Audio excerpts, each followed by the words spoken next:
ብልጽግና በአማራ ሕዝብ ላይ እየፈጸመ ያለውን ወረራ ቀጥሏል። ትውልዱም ለነጻነቱና ለህልውናው በጀግንነት እየተዋደቀ ነው። ሰላምታችን በያላችሁበት ድረስ የተወደዳችሁ የብላክ ላይን ሚዲያ ቤተሰቦች፣ በዚህ ሰዓት ወደ እናንተ የሚደርሱ የተመረጡ መረጃዎችን ማስደመጥ እንጀምራለን። የአማራ ፋኖ በተለያዩ ቀጠናዎች ውጊያ እያደረገ ነው። የወሎና የሸዋ ጀግኖች በጥምረት የፈጸሙት ጀብዱ እያነጋገረ ነው። ዝርዝሩን ይዘናል። በጎጃም ቀጠናም ውጊያዎች እየተካሄዱ ነው። በቀጠናው ሰርጎ ገብ ፋኖችን የተመለከተ መረጃ ደርሶናል። ቆይታችን እናስደምጣችኋለን። የፋኖን የደህንነት መዋቅር በተመለከተም የምታዳምጡት መረጃ ይዘናል። ኢራን አሜሪካንና አውሮፓን አስጠንቅቃለች። አነጋጋሪውን የጦር ዘገባ ይዘናል። እናንተም አብራችሁን ከቆያችሁ እነዚህንና ሌሎች መረጃዎችን የምናስደምጣችሁ ይሆናል። ቻናላችንን ሰብስክራይብ፣ ቪዲዮንም ላይክ በማድረግ ቤተሰብ እንድትሆኑ የአማራን ሕዝብ የህልውና ትግል እንድታግዙ በአክብሮት እየጠየቅን ወደ ዝርዝሩ እናልፋለን። አብራችሁን ቆዩ። የአማራ ፋኖ ብሔራዊ ኃይል በጎጃም ቀጠና የሐዲስ ዓለማየሁ 7ኛ ክፍለ ጦር ነበልባሎቹ የአብራጂት ብርጌድ ፋኖች የአገዛዙን ኃይል እንደ ቅጠል አርግፈውታል ተብሏል። ትናንት ከጠዋቱ 4 ሰዓት ጀምሮ እስከ ዛሬ ድረስ የ24 ሰዓት ውጊያ አድርገው የብልጽግናን ጦር እንደደመሰሱት ነው የተሰማው። አይበገሬዎቹ ቤተ ንጉስና ኮሜ ዘሜ ወደ ተባሉ ቦታዎች ያመራው የመንግስት ኃይል ላይ ፈርጣማ ክንዳቸውን አሳርፈውበታል ነው የተባለው። በውጊያው ከ25 በላይ የመንግስት ኃይል የተደመሰሰ ሲሆን 2 አምቡላንስ ቁስለኛ የብልጽግና ሰራዊት በኮርክና በየጁቤ ጤና ጣቢያዎችና ሆስፒታሎች ገብተዋል። የአገዛዙ ጥምር ጦር ዙ23 ሞርተር፣ መድፍና ፔምፒ የመሳሰሉትን ከባድ መሳሪያዎች ወደ ቤተ ንጉስና ኮሜ ዘሜ የተኮሰ ሲሆን የጋማ ከብቶችን ገድሏል፣ የንጹሃን ቤት አፍርሷል፣ ንጹሃንንም አቁስሏል ነው የተባለው። ክፉኛ በመመታቱ የተበሳጨው ወራሪ ኃይል የቤት ዕቃ ዘርፏል፣ ቤት አፍርሷል፣ የህፃናትን ልብስ ሰርቋል፣ ዱቄት፣ በርበሬና ሽሮ ሱቆቹን ሁሉ ዘርፎ ወደኋላ አፈግፍጓል። አይበገሬዎቹ ፋኖች አሁንም ድረስ እየተከተሉ እየገረፉት እንደሆነ የሐዲስ ዓለማየሁ 7ኛ ክፍለ ጦር ቃል አቀባይ ፋኖ እንደሰው ታምሩ ገልጿል። የአማራ ፋኖ ብሔራዊ ኃይል ሸዋ ቀጠና ነጎድጓድ ክፍለ ጦርና ወሎ ቀጠና መብረቅ ክፍለ ጦርና ቤተ አማራ ክፍለ ጦር በጋራ ተጋድሎ በማድረግ ድል ማስመዝገባቸው ተነግሯል። በአማራ ፋኖ ብሔራዊ ኃይል ሸዋ ቀጠና ነጎድጓድ ክፍለ ጦርና ወሎ ቀጠና ንጉስ ሚካኤል ኮር መብረቅ ክፍለ ጦር እንዲሁም ልጅ ኢያሱ ኮር ቤተ አማራ ክፍለ ጦር በጋራ ወግዲ ወረዳ ጎረንጅና ሰኮሩ እንዲሁም ጎረንጅ ቀጠና ጎለሌ የተባለ ቦታ ላይ በብልጽግናው ጥምር ኃይል ላይ ውጊያ በመክፈት ድል ተቀዳጅተዋል። የአማራ ፋኖ ብሔራዊ ኃይል አህዶች በውህደት በሰሩት ተጋድሎ በርካታ የብልጽግናን ሰራዊት በመደምሰስ ድል የተጎናጸፉ ሲሆን አገዛዙ ከደረሰበት ሰብአዊና ቁሳዊ ኪሳራ በተጨማሪ ይዞታውንም በመልቀቅ ጎረንጅ ከተማን አልፎ የሚገኘውን ይላላ የተባለ ቦታ ላይ ያለው መከላከያ ኬላ በፋኖ ቁጥጥር ስር ውሏል። በቀጣይም የመሪ ድርጅቱ አህዶች በውህደት ተጋድሏቸውን አጠናክሮ እንደሚቀጥሉ የተነገረ ሲሆን በበርካታ ቀጠናዎች በተመሳሳይ ጊዜ አውደ ውጊያዎችን በመክፈት አገዛዙን እስከ መጨረሻው አከርካሪው መስበር እንደሚችሉ አመራሮቹ ገልጸዋል። መዳረሻው ድልና ነጻነት የሆነው የአማራ ሕዝብ የህልውና ተጋድሎ ተጠናክሮ ይቀጥላል ብለዋል አህዶቹ። በአማራ ፋኖ ብሔራዊ ኃይል በጎጃም ቀጠና 8ኛ በላይ ዘለቀ ክፍለ ጦር ስር በሚገኙ ሁሉም ከተሞች ሰርገው የገቡ ያገዛዙ ተላላኪ ቅጥረኞች ፋኖን ከህዝብ ለመነጠልና የፋኖን ስብ ለማጠልሸት እየሰሩ መሆኑ ክፍለ ጦሩ አሳወቀ።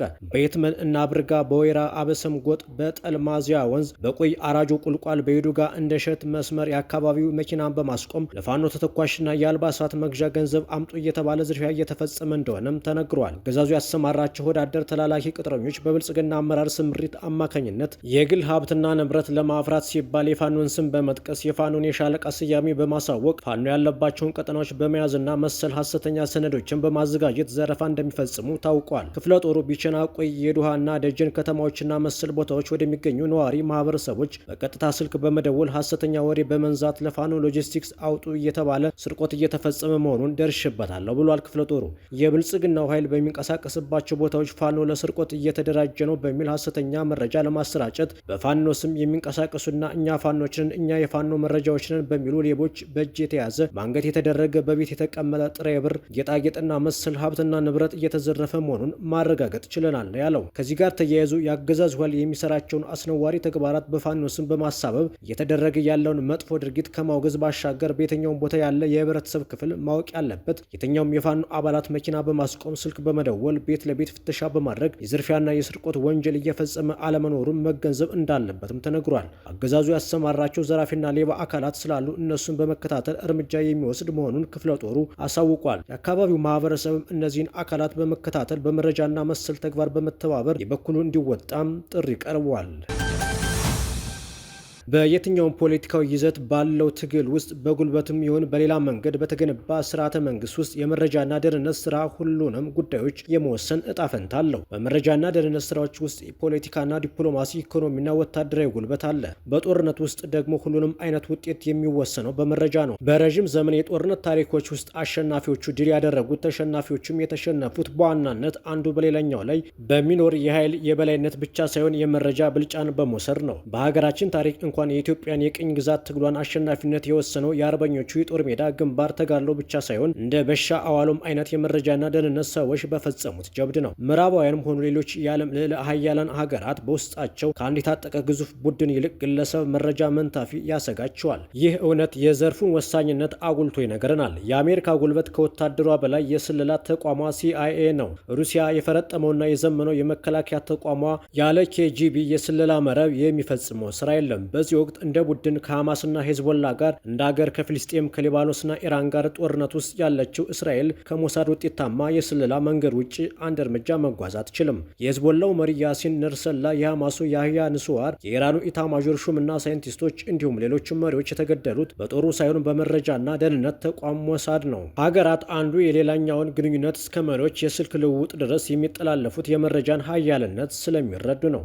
የአብዛኞቹ የመረጃና ደህንነት ተቋማትም ውግንናቸው በየጊዜው ለሚቀያየሩ መንግስታት ሳይሆን ለሀገራቸው ሉዓላዊነት ነው። የዘርፉን ሁሉ ነገርነት ለማሳየት ዓለም አቀፍ ልምምዶችን አነሳን እንጂ በኢትዮጵያ ግን በተለይም በ50 ዓመታት ውስጥ የታየው አተገባበሩም ውግንናውን በባለጊዜ ገዢዎች የተቃኘ ነው። በኢህአዴግ ዘመነ መንግስት የህወሓትን አድራጊ ፈጣሪነት የሚያስጠብቅ ሆኖ እንዲዋቀር ተደርጓል። በወቅቱ የአማራ ህዝብ ላይ የደረሱ ግፎች ሁሉ የታቀዱት በመረጃና ደህንነት ተቋሙ ነበር። የአማራ ሊቃን በየጊዜው እየታፈኑ በግድያና እስር እንዲጠፉም አድርጓል። መጀመሪያ የነ ክንፈ ገብረ መድህን በኋላም የነጌታቸው አሰፋ የነበረው መስሪያ ቤት የዘረጋው ሰንሰለት እጅግ አደገኛ የሚባል ሲሆን ኢትዮጵያ ውስጥ ከ3 ሰዎች አንዱ የመረጃና ደህንነት ሰው እንዲሆን ያደረገ ነበርም ይባልለታል። የታቀዱ ኦፕሬሽኖችና ፖለቲካዊ ትርፍ ያመጣሉ ተብለው የሚታሰቡ ደህንነት ነክ ድራማዎች፣ የሽብር ዶኩመንታሪዎችና አመጾች ሁሉ የሚቀመሩበት በዚህ ተቋም ነበር። አብይ አህመድ መራሹ የኦህዴድ ቡድን የሚኒልክ ቤተ መንግስትን ከረገጠበት ጊዜ ጀምሮም የመረጃና ደህንነት መስሪያ ቤት ለተረኛ ገዢዎች መገበሩን ቀጥሏል። በ6 ዓመታት ውስጥ 4 አለቃ የተቀየረለት ተቋሙ በእነዚህ ዓመታትም ሙሉ በሙሉ የብልጽግና ተልዕኮ መፈጸሚያ መሳሪያ ሆኖ ከርሟል። ከጀኔራል አደም መሐመድ እስከ ደመላሽ ገብረ ሚካኤል፣ ከተመስገን ጥሩነህ እስከ ሬድዋን ሁሴን በተለያየ ፊት አንድ አይነት መንግስታዊ ወገንተኝነትን ሰርተውበታል። ዛሬም በዚህ ተቋም ወጣቶች፣ ግለሰቦች እየታፈኑ ይሰወራሉ። ይህንን ለማስቆም በአማራ ህዝብ ትግል ውስጥ የመረጃና ደህንነት ዘርፉ በትኩረት ሊሰራበት እንደሚገባም ይነሳል። የአማራ ፋኖ የተቋም ግንባታ ሂደቱን መሰረት ማስያዝ መጀመር ያለበትም ከደህንነት መዋቅሩ ነው ተብሏል። በእስራኤልና ኢራን ከባድ ጦርነት ኢትዮጵያውያንም የነገር ጦርነት በጎራ መግጠማቸው አስተዛዛቢ ነው ተባለ። ከዚህ በፊትም በዩክሬንና በሩሲያ ጦርነት የሩሲያ ወታደር ለመሆን ሺዎች ተሰልፈው ነበር። ከሰሞኑ እስራኤል ከግዛቷ 1700 ኪሎ ሜትር ተሻግራ የኢራንን ወታደራዊ ይዞታ ብቻ ሳይሆን ወታደራዊ መሪዎችን በተጠና የስለላና የማጥቃት ጥበባ ማውደም ችላለች። ኢራንም ከእስራኤል እስከ ቴል አቪቭ ሌሊቱንም ቀኑንም የሚሳይል በረዶ እያዘነበች ነው። በዚህ ጦርነት ምዕራባውያን ጓዛቸውን ጠቅልለው እስራኤልን በመደገፍ ላይ ሲሆኑ እነ ቻይና፣ ሩሲያ እና መሰል ሀገራት ደግሞ ከኢራን ጎን ተሰልፈዋል። ይህ አሰላለፍ መሰረቱ ዓለም ላይ የኃይል የበላይነትን ለመያዝ ያለመ ነው። ምስኪን ኢትዮጵያውያን ለወትሮም የማንቸስተርና የአርሴናል ደጋፊ ተባብለው ቡጢ መሰናዘር የተለመደ ባህሪያቸው ነው። በዚህ ጦርነትም ሙስሊሞች ኢራንን በመደገፍ ሲቆሙ፣ ክርስቲያኖች ደግሞ የእስራኤል አድናቂ ሆነው ተከስተዋል። በህወሓትና በብልጽግናና በፋኖ መካከል ሚሊዮን ንጹሃኖች እያለቁ ባለበት ሁኔታ ባህር ተሻግረው የእስራኤልና የኢራን ደጋፊ ኢትዮጵያውያን በነገር እየተበጣበጡ ይገኛሉ። ሩሲያ ኢራንን መደገፏ ሩሲያ ሙስሊም ስለሆነች አይደለም። ሳውዲ አረቢያም ከሞላ ጎደል እስራኤልን የምትደግፈው ሳውዲ ክርስቲያን ወይም አይሁድ ስለሆነች አይደለም። ማሞ ሌላ መታወቂያው ሌላ የእስራኤልና የኢራን ጦርነት ሆኗል። ይህ በእንዲህ እንዳለ ኢራን ለእስራኤል ጥቃት አጻፋዊ ሚሳኤሎችን ወደ ቴል አቪቭ አስወንጭፋለች። እስራኤል የኢራን የኒውክሌር ፕሮግራም ማዕከል ላይ ያነጣጠረ ነው ያለችውን ከፍተኛ ጥቃት ሐሙስ ለአረብ አጥቢያ በመላው ኢራን ፈጽማለች። አጻፋዊ ሚሳኤሎችን ወደ እስራኤል እያስወነጨፈች ነው። ኢራን ወደ እስራኤል ያስወነጨፈችውን ባላስቲክ ሚሳኤል ተከትሎ የከተሞች የማስጠንቀቂያ ደወሎች እየተሰሙ ነው። በዚህ ጥቃት 3 እስራኤላውያን ሲገደሉ በርካቶች መቁሰላቸውን ሪፖርት ተደርጓል። የቢቢሲ ጋዜጠኛ በኢየሩሳሌም ፍንዳታ መስማቱን እንዲሁም የቴል አቪቭን ሰማይ ጥቁር ጭስ ሲሸፍነው ማየቱን ዘግቧል። እስራኤል በኢራን በፈጸመችው ጥቃት የኢራን እስላማዊ አብዮታዊ ዘብ ዋና አዛዥ፣ የሀገሪቱ ጦር ኃይሎች ጠቅላይ ኢታማዦር ሹም እንዲሁም 6 የኒውክሌር ሳይንቲስቶች መገደላቸውን የኢራን መንግስታዊ ሚዲያ ዘግቧል። እስራኤል በፈጸመችው ጥቃት 78 ሰዎች ሰዎች መገደላቸውን እንዲሁም 320 ኢራናውያን መቁሰላቸውን ያስታወቀችው ኢራን አብዛኞቹ ሰላማውያን ዜጎች ናቸው ብላለች። እስራኤል የፈጸመችውን ጥቃት ተከትሎ ኢራን አጻፋዊ ሚሳኤሎችን ያስወነጨፈችበት የሁለቱ አገራት ፍጥጫ ሁለተኛ ቀኑን ይዟል። እስራኤል በድጋሚ አርብ ምሽት በፈጸመችው ጥቃት በርካታ ኢላማዎች መምታቷን አስታውቃለች።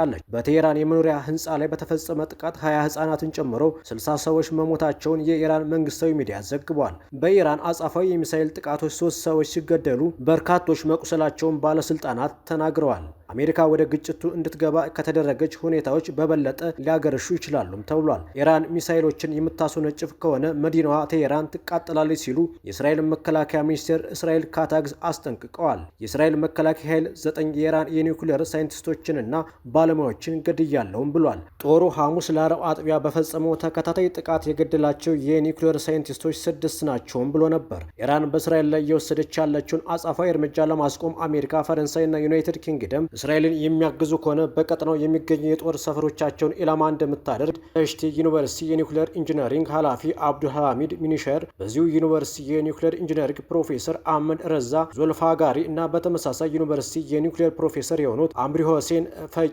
ተጠቅሰዋል። በተጨማሪ የእስራኤል ወታደራዊ ባለስልጣን በጥቃቶቹ የኢስፋን እና ናታንዝ የኒውክሌር ጣቢያዎች ከፍተኛ ጉዳት እንደደረሰባቸው ሮይተርስ ዘግቧል። ባለስልጣኑ በኢራን ከ150 በላይ ኢላማዎች ጥቃት እንደተፈጸመባቸው ሮይተርስ አስፍሯል። ኢራን ወደ እስራኤል ያስወነጨፈቻቸው በርካቶቹ ሰው አልባ አውሮፕላኖች፣ ድሮኖች እና ሚሳኤሎች ከሽፏል ሲሉ ባለስልጣኑ መናገራቸውም ሰፍሯል። ኢራን ሚሳኤል ማስወንጨፏን ከቀጠለች ቴሄራን ትቃጠላለች ሲሉ የእስራኤል መከላከያ ሚኒስቴር እስራኤል ካትዝ አስጠንቅቀዋል። ሚኒስትሩ ከወታደራዊ ባለስልጣናት ጋር ባደረጉት ግምገማ ላይ በሰጡት አስተያየት የኢራኑ አምባገነን የኢራን ዜጎችን ወደ ታጋችነት እየቀየረ ነው፣ በተለይም የቴሄራን ነዋሪዎች በእስራኤል ሲቪሎች ላይ ለደረሰው ጥቃት ከፍተኛ ዋጋ የሚከፍሉበት እውነታ እየፈጠረ ነው ብሏል። እስራኤል በኢራን ላይ የፈጸመችውን ጥቃት በተመለከተ ከጥቃቱ በፊት አሜሪካ ምክር ተጠይቃ በምላሹ ራሷን ለመከላከል መሰረታዊ ነው የሚል ምላሽ እንደተሰጣት የአሜሪካ ባለስልጣናት ተናግረዋል። አሜሪካ ስለ ጥቃቱ ቀድሞ ቢነገራትም በእነዚህ ጥቃቶች ላይ ወታደራዊ ተሳትፎ አልነበራትም ሲሉ የሀገሪቱ የዓለም አቀፍ ድርጅት ጉዳዮች ቢሮ ከፍተኛ ባለስልጣን ማኮይ ፒት ለተባበሩት መንግስታት ድርጅት የጸጥታው ምክር ቤት ተናግረዋል። ዋነኛው ቅድሚያ የምንሰጠው በቀጠናው ውስጥ ያሉ የአሜሪካ ዜጎች ሰራተኞችና ኃይሎችን ጥበቃ ነው ብለዋል። ኢራን በቀጠናው ያሉ የአሜሪካ ዜጎች የጦር ሰፈሮችን ወይም መሰረት ኢራን በመካከለኛው ምስራቅ ባሉ የአሜሪካ ኢላማዎች ላይ ጥቃት ልትሰነዝር ትችላለች። አሜሪካ ኢራቅ ውስጥ የልዩ ኃይል ካምፖች፣ በባህረ ሰላጤው አገራት ደግሞ ወታደራዊ ሰፈሮችና በቀጠናው የዲፕሎማሲያዊ ተልዕኮች አሏት። በኢራን የሚደገፉት ሐማስና ሄዝቦላ ብዙ የተዳከሙ ቢሆንም በኢራቅ የሚገኙት ደጋፊ ሚሊሻዎቻቸው ግን አሁንም ታጥቀውና አቅማቸውን አጠናክረው ቆይተዋል። ኢራን አስተማማኝ መከላከያ ባለው የእስራኤል ጦርና ሌሎች ኢላማዎች ላይ ጉዳት ማድረስ ካልቻለች በተለይ ጠላቶቿን ለዓመታት ይደግፋሉ በምትላቸው የባህረ ሰላጤው አገራት ላይ የሚሳኤል ጥቃት ልትሰነዝር ትችላለች። እነዚህ አገራት የአሜሪካ አየር ኃይል ሰፈር የሚገኝባቸው ናቸው። በመሆኑም የባህረ ሰላጤው አገራት ጥቃት ከደረሰባቸው ራሳቸውን ለመከላከል የአሜሪካና የእስራኤል የጦር አውሮፕላኖችን ድጋፍ ሊጠይቁም ይችላሉ። እስራኤል የኢራንን እስላማዊ አብዮት ጥበቃ አገዛዝ የማፍረስ የረዥም ጊዜ ህልሟን ብታሳካስ? ትናንት የእስራኤል ጠቅላይ ሚኒስትር ኔታንያሁ በሰጡት መግለጫ ዋና ዓላማቸው አገዛዙን ማፍረስ እንደሆነ በግልጽ ተናግረዋል። የኢራንን መንግስት መፍረስ በተለይ በአንዳንድ የእስራኤል ወዳጆች ሊደገፍ ይችላል። ግን ይህ ምን ክፍተት ሊፈጥር ይችላል? ምን አይነት የቀውስስ ሊያስከትል ይችላል? በኢራን የእርስ በርስ ጦርነት ምን ሊመስል ይችላል? በርካቶች በኢራቅና በሊቢያ ማዕከላዊ መንግስት ሲወድቅ ምን እንደተከሰተም ያስታውሳሉ። በመሆኑም የኢራን አገዛዝ ቢወድቅ ምን ሊከሰት ይችላል የሚለው በቀጣይ ቀናት በሚኖረው የግጭቱ ሁኔታ ላይ ይወሰናል። ኢራን እንዴት የከፋ አጻፋ ትመልሳለች? አሜሪካስ እስራኤልን ልትደግፍ ትችላለች? በሚሉ ጥያቄዎች መልስ ላይም የሚመሰረት ይሆናል። እስራኤል በፈጸመችው ጥቃት 78 ሰዎች መገደላቸውን እንዲሁም 320 ኢራናውያን መቁሰላቸውን ያሰመችው ጥቃት ህዝባችን ህይወታቸውን ማጣታቸውን አንዘነጋውም ብለዋል። የጸጥታው ምክር ቤት የእስራኤልን ድርጊት እንዲያወግዝና ተጠያቂ እንዲያደርጋትም ጠይቋል። የእስራኤል የትራንስፖርት ሚኒስቴር የሀገሪቱ የአየር ክልል መዘጋቱንም አስታውቋል። በተጨማሪ የሀገሪቱ ዋነኛ አየር ማረፊያ ቤን ጉሪዮን ለየትኛውም በረራ ዝግ መሆኑንም አክሏል። የአየር ክልሉም ሆነ የአየር ማረፊያው ከሚኒስቴሩ ትዕዛዝ እስካልወጣ ድረስ ዝግ ሆነው ይቆያሉም ተብሏል። የቤን ጉሪዮን የአየር ማረፊያ ድረገጽ ዛሬ ጠዋት እየሰራም አልነበረም። ሚኒስትሩ አርብ ሰኔ 6 2017 ዓ.ም ባወጣው መግለጫ ለመጓዝ ያቀዱ መንገደኞች የአገሪቱ አየር ክልል እንደገና ከመከፈቱ ቢያንስ ከ6 ሰዓታት በፊት መረጃው በመገናኛ ብዙሃን ይደርሳቸዋልም ብሏል። እስራኤል በኢራን እየፈጸመች ያለውን ጥቃት ተከትሎ የአየር ክልሏን ዘግታ የነበረችው ዮርዳኖስ ከአንድ ቀን በኋላ መክፈቷን አስታውቃለች። በአገሪቱ በረራዎች ተቋርጦ የነበረ ሲሆን ዛሬ በአገሬው ሰዓት አቆጣጠር 1 ሰዓት ተኩል ላይ የአየር ክልሏን መክፈቷን የዮርዳኖስ ሲቪል አቪዬሽን ኮሚሽን አስታውቋል። ክቡራንና ክቡራት አድማጭ ተመልካቾቻችን ለሰዓቱ የነበረን የመረጃና የዜና እወጃ ይህንን ይመስል ነበር። አብራችሁን ስለቆያችሁ ስላዳመጣችሁን እናመሰግናለን። ጤና ይስጥልን።